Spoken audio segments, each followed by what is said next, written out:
आज गिरिडीह हुट्टो बाजार शाहू धर्मशाला के निकट भारतीय जनता के प्रत्याशी निर्भय शाहवादी का आगमन हुआ। इस दौरान शाहवादी ने कहा, आज राज्य के डेमोग्राफी चेंज हो रहा है, इस खास वर्ग के वोटरों का इजाफा हो रहा है, ऐसे संचित कर रहने की आवश्यकता है। अचानक वोटरों में इतनी इजाफा होना कहीं न कहीं से आने वाले समय में आप चक्रव्यूह में फंसेंगे। भाजपा की सरकार बनेगी, साथ ही घुसपैठियों की बाहर किया जाएगा।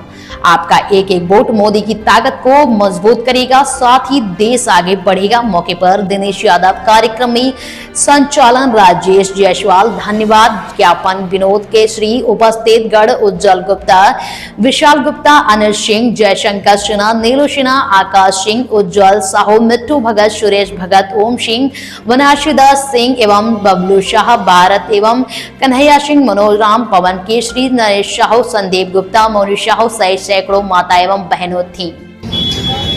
तो मैं आपको आमंत्रित भी कर रहा हूं कि आप आम बगान सीहोडी का मैदान है, आम बगान में सब लोग इकट्ठे होकर वहां पहुंचने का काम करें और भारतीय जनता पार्टी को मजबूती देने का काम करें। आग्रह है सबसे पहले। दूसरी बात, 2019 में मेरी हार हो गई थी कतिपय कारणों से। वोट बढ़ा, ऐसा नहीं कि वोट कम हुआ। जीते थे तो 57,000 वोट आया था भारतीय जनता पार्टी के लिए, और हारे तो 65,000 वोट आया, फिर भी हार गए। तो इस को कहां गोलबंदी हुई और क्यों हम हार गए, इस बात को मंथन करना पड़ेगा। जनता को देखा होगा, आपके हाथ में मेरा पर्चा है, उसमें लगभग 100 करोड़ की योजनाएं छूट गई हैं। लेकिन आपके आशीर्वाद से, आपके ताकत से, जो 2 साल और 2 बार हमको अपने अवसर दिया है आपका प्रतिनिधित्व करने का, तो मैंने इतने सारे काम किए हैं। बीटांग जैसे सुदूरवर्ती इलाके से लेकर के गिरिडीह और गिरिडीह मुफस्सिल क्षेत्र में मैंने कार्य किया है, विकास के काम। आपका भाई, आपका सेवक पैसे कमाने के लिए राजनीति नहीं करता, विधायक नहीं बनता, बल्कि जो सैलरी मिलती है हमको, वो भी जनता को मैं समर्पित करता हूँ। उनके दुख दर्द में मैं हमेशा साथ आता हूँ।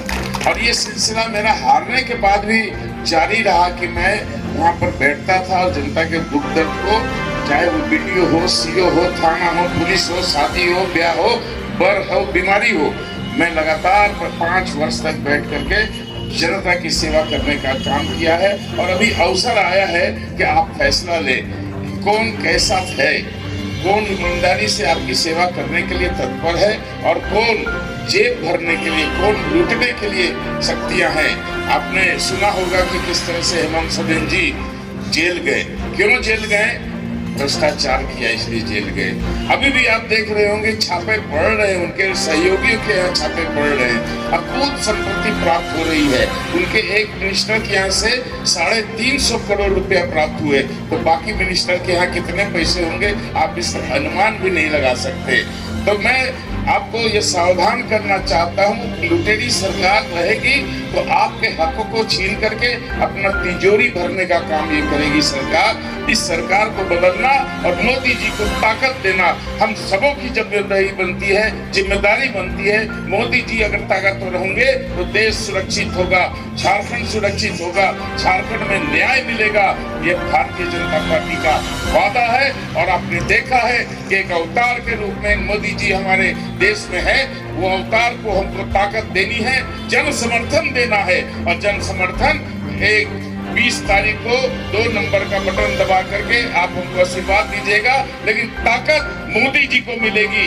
यही प्रार्थना और आशीर्वाद लेने के आपके बीच आया हूँ। उम्मीद ही नहीं, पूर्ण विश्वास है कि आप हमारा साथ देंगे, भारतीय जनता पार्टी का साथ